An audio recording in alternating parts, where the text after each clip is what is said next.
الحمد لله وكفى وسلام على عباده الذين اصطفى خصوصا على سيد الرسل وخاتم الأنبياء. أما بعد فأعوذ بالله من الشيطان الرجيم. بسم الله الرحمن الرحيم. فأما من أعطى واتقى وصدق بالحسنى فسنيسره لليسرى.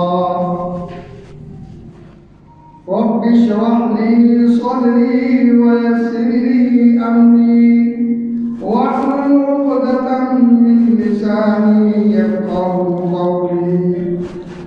سبحانك لا علم لنا إلا ما علمتنا إنك أنت العليم الحكيم. إن الله وملائكته يصلون على النبي يا أيها الذين آمنوا صلوا عليه وسلموا تسليما. اللهم صل على سيدنا ومولانا محمد وعلى آل سيدنا ومولانا محمد وبارك وسلم وصل عليه. سبحان ربك رب العزة عما يصفون وسلام على المرسلين والحمد لله رب العالمين. فأما من أعطى فاصبر وشخص جس نے دیا واتقى اور پرہیزگار بنا وصدق بالحسنى اور بڑی بات کی اس نے تصدیق کی فسنيسره لليسرى بس ان قریب ہم اس کو آسانی کے لیے آسان کر دیں. میرے انتہائی قابل قدر سامعین بزرگوں دوستوں عزیزوں، میں نے 13 جنوری سے ایک مضمون شروع کیا تھا سورہ اللیل اور تاحال وہی جا رہا ہے. سورہ اللیل میں اللہ پاک نے 3 قسمیں اٹھا کر یہ بات بتائی ان سعیکم لشتی کہ بے شک تمہاری کوششیں مختلف ہیں. تو اسی مختلف کوشش کے سلسلے میں اللہ پاک نے 2 گروہوں کا ذکر کیا. ایک سعادت مندوں کا گروہ ہے اور ایک شقی لوگوں کا گروہ ہے. آسان لفظوں میں کہیں گے ایک کامیاب لوگوں کا گروہ ہے اور ایک ناکام لوگوں کا گروہ ہے. ہر ایک گروہ کی اللہ پاک نے 3 صفات اور ان کا نتیجہ بھی ذکر فرمایا ہے. تو یہ کامیاب 3 گروہ کی پہلی صفت میں گزشتہ 3 جمعوں میں عرض کروں گا کہ وہ پہلی صفت ان کی یہ ہے کہ وہ دیتے ہیں. کیا دیتے ہیں یہ سب کچھ میں نے آپ کو بتا دیا. اب دوسری صفت ہے واتقى کہ اس نے پرہیزگاری اختیار کی، تقوی اختیار کی. تقوی ایک ایسی صفت ہے کہ جن لوگوں کے اندر آ جائے تو اصل میں اللہ کی کلام سے فائدہ بھی وہی لوگ مستفید ہونے والے لوگ. یوں تو اللہ پاک نے جو قرآن پاک نازل کیا ہے تو فرمائے ہدی للناس، یہ تمام لوگوں کے لیے ہدایت ہے.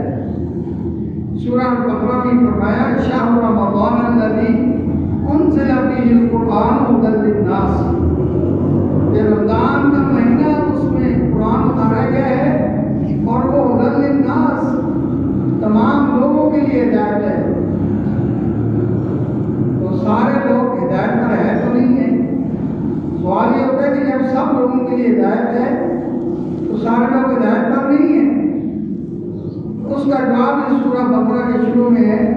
فرمایا ہدی للمتقین،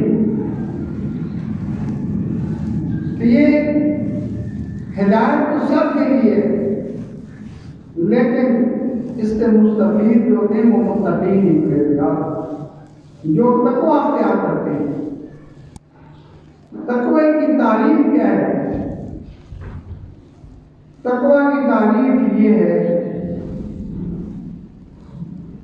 کہ انتہائی احتیاط کے ساتھ زندگی گزارنے کا نام جو ہے وہ تقوی ہے۔ حضرت عمر رضی اللہ تعالیٰ عنہ، حضرت ابی بن کعب رضی اللہ تعالیٰ عنہ سے فرمایا، او بھائی آپ تقوی کی تعریف کرو، اور نے عرض کی امیر المومنین کبھی آپ کا ایسے راستے سے گزر ہوا جس کے دونوں طرف کانٹے ہوں؟ تو فرمایا ہاں۔ تو عرض کی کہ آپ وہاں کیسے گزرتے ہیں؟ فرمایا کہ میں کپڑے سمیٹ کر احتیاط کے ساتھ گزرتا ہوں۔ فرمایا کہ تقویٰ بھی یہی ہے کہ دنیا کے اندر ہر طرف رکاوٹیں موجود ہیں، اور ان رکاوٹوں سے بچ کر زندگی گزارنے کا نام تقویٰ ہے۔ حرام سے بچ کر، مکروہات سے بچ کر زندگی جو شخص گزارتا ہے وہ متقی ہوتا ہے۔ اور اللہ پاک نے اسی سورہ بقرہ کے شروع میں جہاں یہ فرمایا کہ ہدی للمتقین، آگے ان کی صفات بیان کرتی ہیں کہ متقی لوگ ہیں کون۔ اگر یہ صفات میں اور آپ ذہن میں بٹھا لیں تو ہمارے لیے متقی بننا کوئی مشکل نہیں۔ ان صفات کو اپنے اندر جو شخص بھی ڈال لے گا وہ متقی بن جائے۔ ان کی پہلی صفت اللہ تعالیٰ فرماتے ہیں الذین یؤمنون بالغیب، یہ متقی لوگ وہ ہیں جو بن دیکھے ایمان لاتے ہیں۔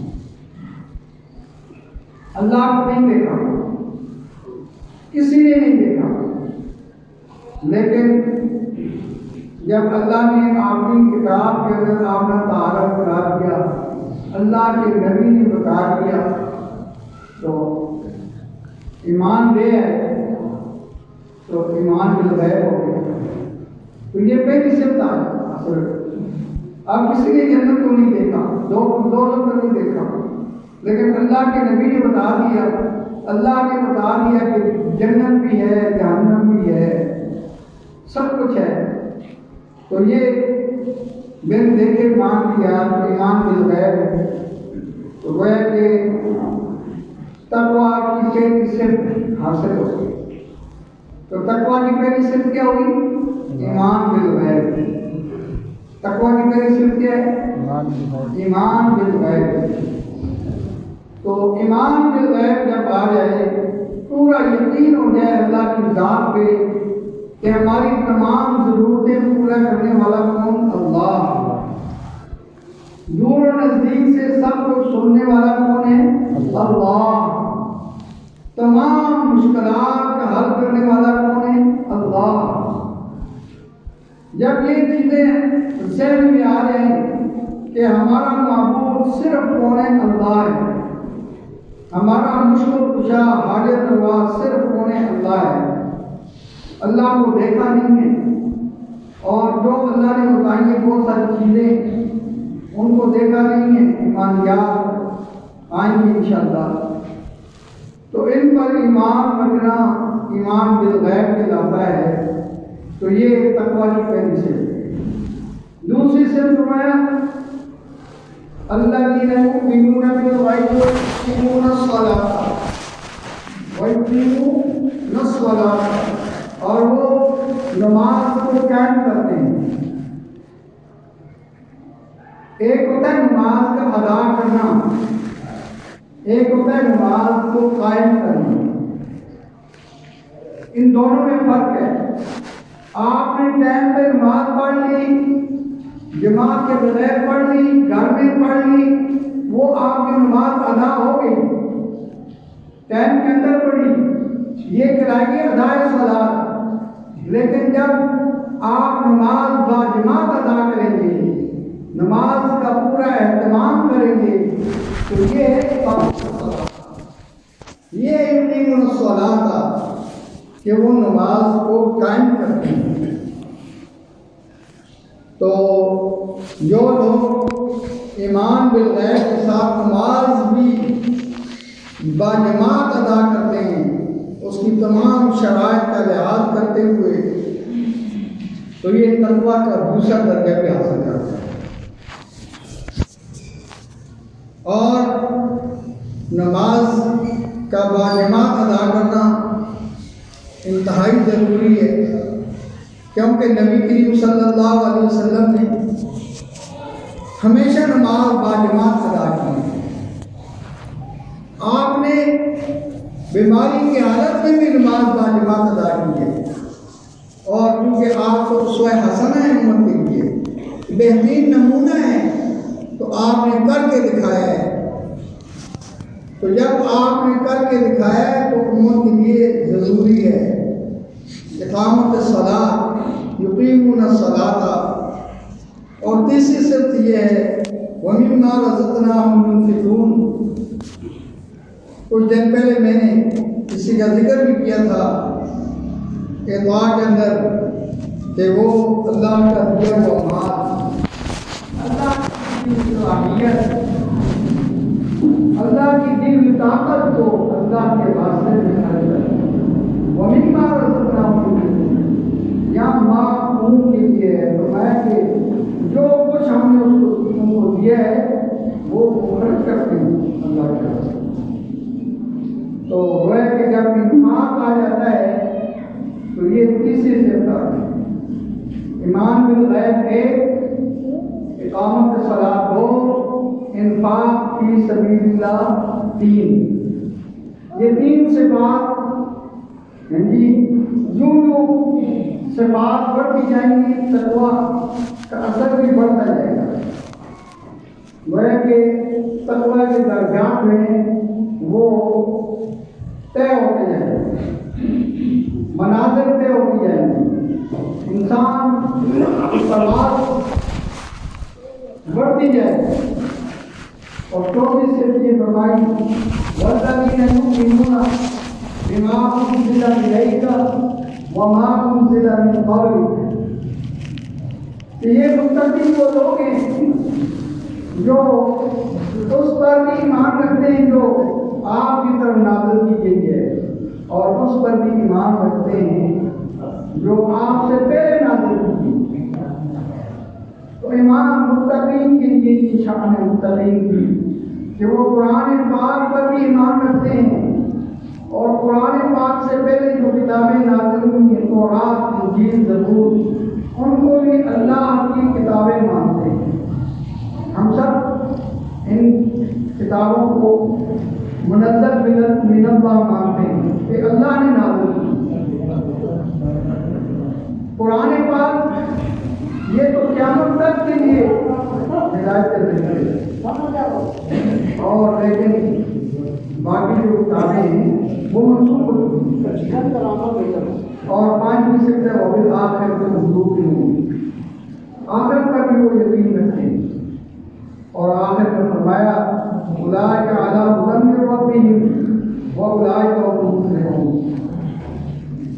ایک تو یہ کہ دنیا میں یہ ہدایت پر ہیں، اور دوسرا یہ ہے کہ یہ دنیا اور آخرت میں کامیاب ہے۔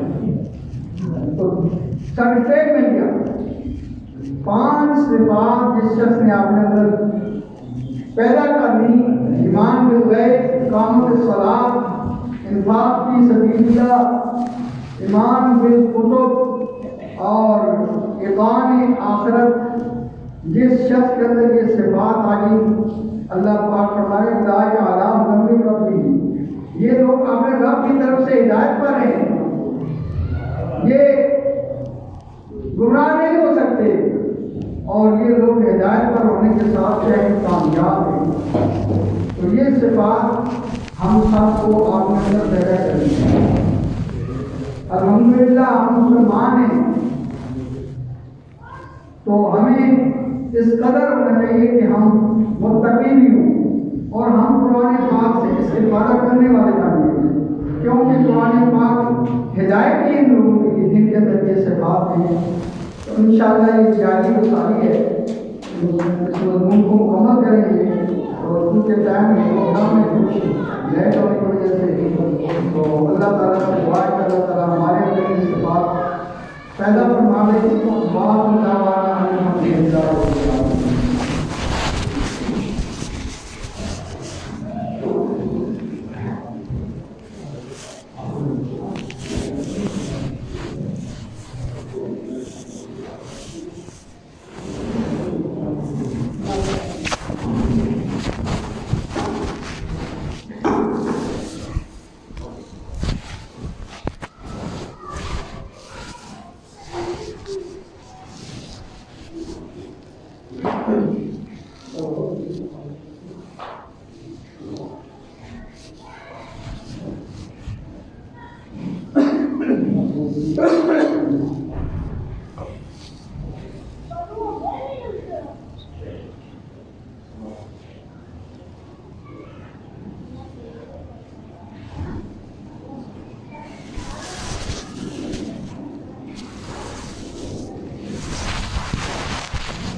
الله أكبر الله أكبر الله أكبر الله أكبر أشهد أن لا إله إلا الله أشهد أن لا إله إلا الله أشهد أن محمدا رسول الله أشهد أن محمدا رسول الله حي على الصلاة حي على الصلاة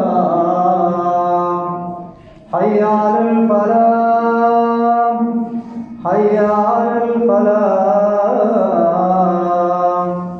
الله أكبر الله أكبر لا إله إلا الله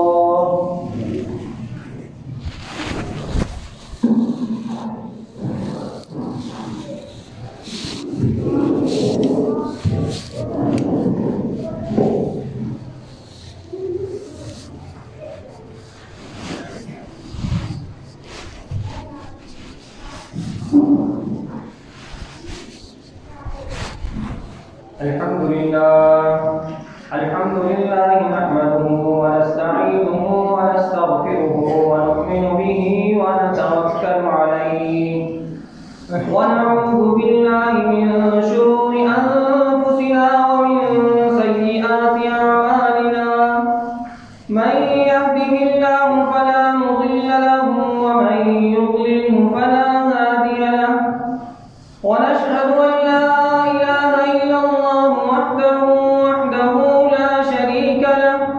لا شريك له ولا نظير له ولا مثال له ولا ممثل له ونشهد أن سيدنا ومولانا وحبيبنا وشفيعنا ومولانا محمدا عبده ورسوله أما بعد فأعوذ بالله من الشيطان الرجيم بسم الله الرحمن الرحيم والليل إذا يغشى والنهار إذا تجلى وما خلق الذكر والأنثى إن سعيكم لشتى فأما من أعطى واتقى وصدق بالحسنى فسنيسره لليسرى بارك الله لنا ولكم في القرآن العظيم ونفعنا وإياكم بالآيات والذكر الحكيم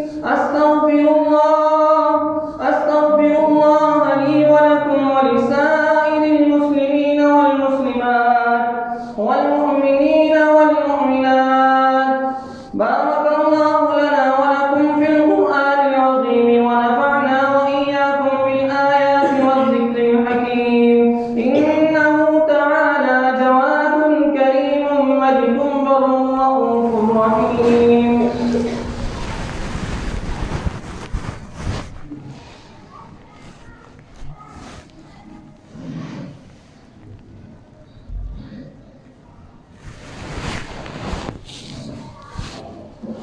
الحمد لله رب العالمين والعاقبة للمتقين والصلاة والسلام على سيد الأنبياء والمرسلين وعلى آله وأصحابه أجمعين. أما بعد فأعوذ بالله من الشيطان الرجيم. بسم الله الرحمن الرحيم. إن الله وملائكته يصلون على النبي يا أيها الذين آمنوا صلوا عليه وسلموا تسليما. اللهم صل على محمد وعلى آل محمد كما صليت على إبراهيم وعلى آل إبراهيم إنك حميد مجيد. اللهم بارك على محمد وعلى آل محمد كما باركت على إبراهيم وعلى آل إبراهيم إنك حميد مجيد.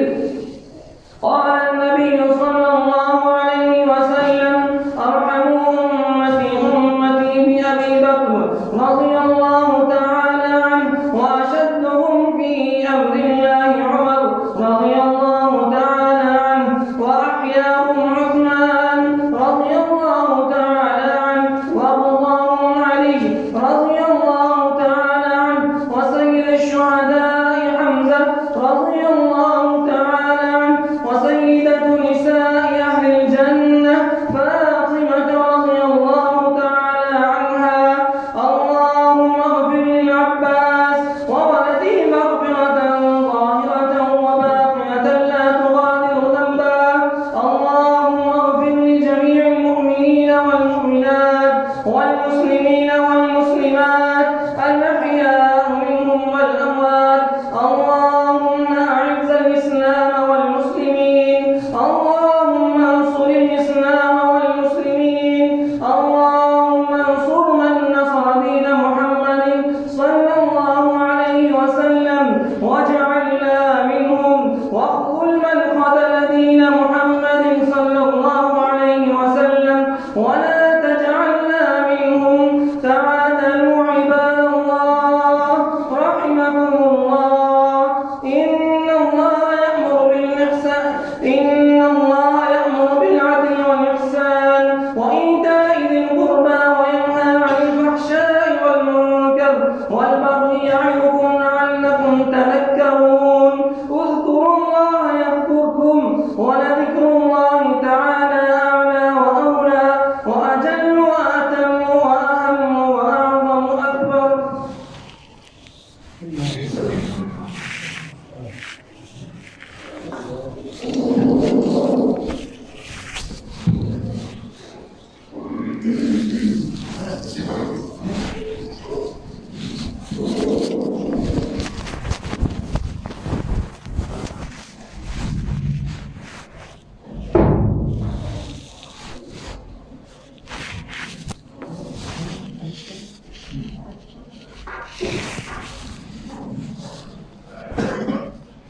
الله أكبر الله أكبر الله أكبر الله أكبر. أشهد أن لا إله إلا الله أشهد أن لا إله إلا الله أشهد أن محمد رسول الله أشهد أن محمد رسول الله. حي على الصلاة حي على الصلاة حي على الفلاح حي على الفلاح.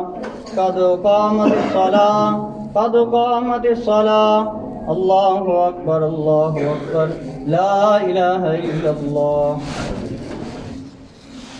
الله أكبر.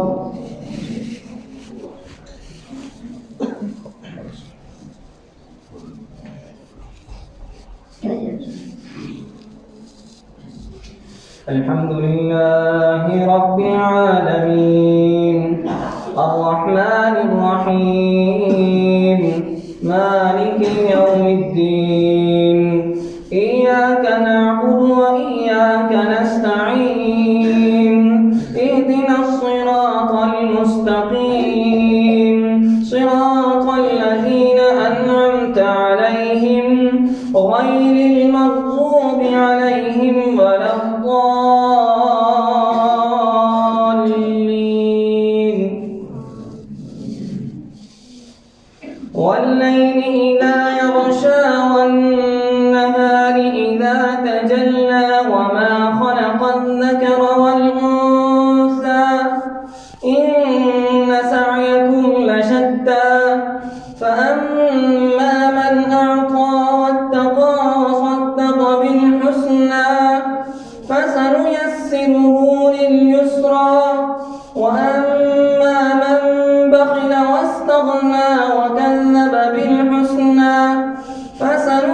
ونيسره للعسرى وما يغني عنه ماله إذا تردى إن علينا للهدى وإن لنا للآخرة والأولى فأنذرتكم نارا تلظى لا يصلاها إلا الأشقى الذي كذب وتولى وسيجنبها الأتقى الذي يؤتي ماله يتزكى وما لأحد عنده من نعمة تجزى إلا ابتغاء وجه ربه الأعلى ولسوف يرضى. الله أكبر.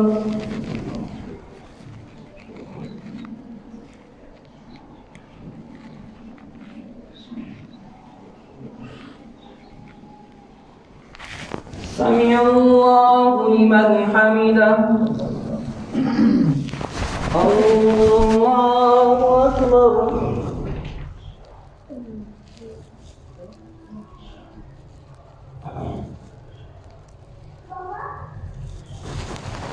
الله أكبر. الله أكبر.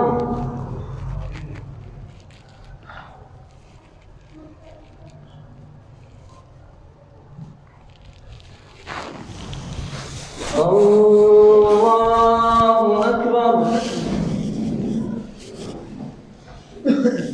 الحمد لله رب العالمين الرحمن الرحيم مالك يوم الدين إياك نعبد وإياك نستعين اهدنا الصراط المستقيم صراط الذين أنعمت عليهم غير المغضوب عليهم ولا الضالين.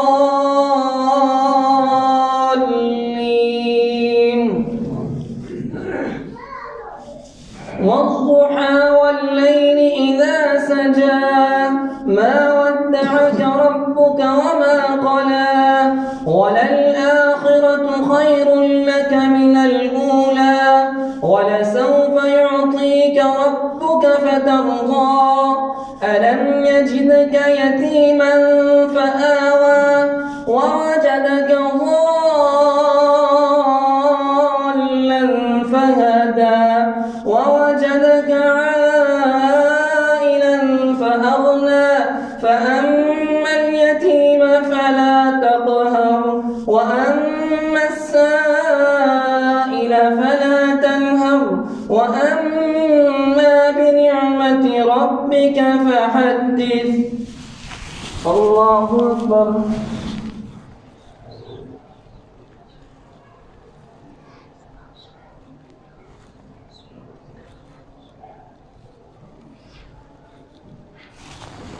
سمع الله لمن حمده.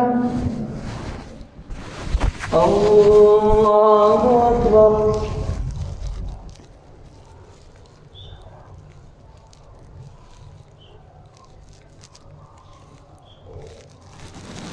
الله أكبر. الله أكبر.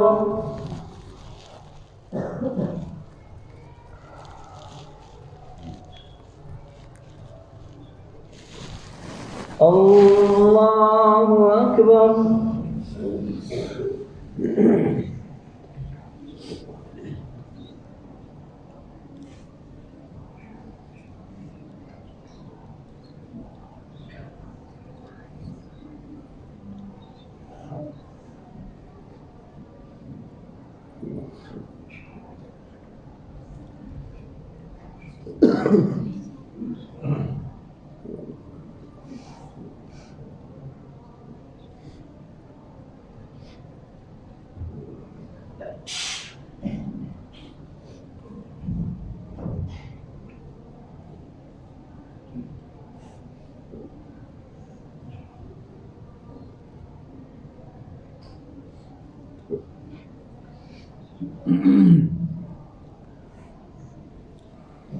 السلام عليكم ورحمة الله. السلام عليكم ورحمة الله.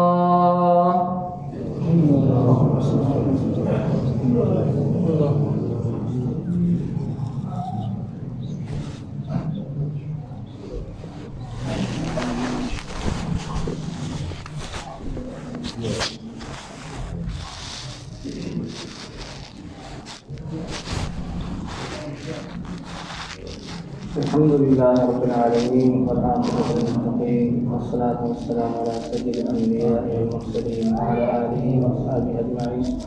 اللهم أنت السلام ومنك السلام تبارك يا ذا الجلال والإكرام. ربنا آتنا في الدنيا حسنة وفي الآخرة حسنة وقنا عذاب النار. ربنا هب لنا من أزواجنا وذرياتنا قرة أعين واجعلنا للمتقين إماما. ربنا ظلمنا أنفسنا وإن لم تغفر لنا وترحمنا لنكونن من الخاسرين. اللهم إنك عفو كريم تحب العفو فاعف عنا يا غفور. فاعف عنا يا غفور. اللهم إنا نسألك الجنة ونعوذ بك من النار. اللهم أدخلنا الجنة مع الأبرار يا عزيز يا غفار. اللهم اشف مرضانا يا شافي الأمراض. اللهم اشف مرضانا يا شافي الأمراض. اللهم إنا نسألك العفو والعافية والمعافاة في ديننا ودنيانا. اللهم إنك عفو كريم تحب العفو فاعف عنا يا غفور. فاعف عنا یا غفور. یا اللہ ہم آپ کی محض توفیق سے یا اللہ ہم مسجد میں حاضر ہوئے ہیں. یا اللہ جمعے کی نماز ادا کی، خطبہ سنایا یا اللہ اس کو قبول و منظور فرما. یا اللہ اس میں ہر قسم کی غلطی گناہ کو معاف فرما. یا اللہ اس کا ثواب اپنے رحمت کے مطابق ہم سب کو عطا فرما. یا اللہ اسی طرح 5 وقت مسجد میں آنے کی توفیق عطا فرما. یا اللہ با جماعت نماز ادا کرنے کی توفیق عطا فرما. یا اللہ آپ کے اور آپ کے رسول صلی اللہ علیہ وسلم کے احکامات کو بجا لانے کی توفیق عطا فرما. یا اللہ اپنی دنیا اور آخرت سنوارنے کی توفیق عطا فرما. یا اللہ اسوہ حسنہ کو اپنانے کی توفیق عطا فرما.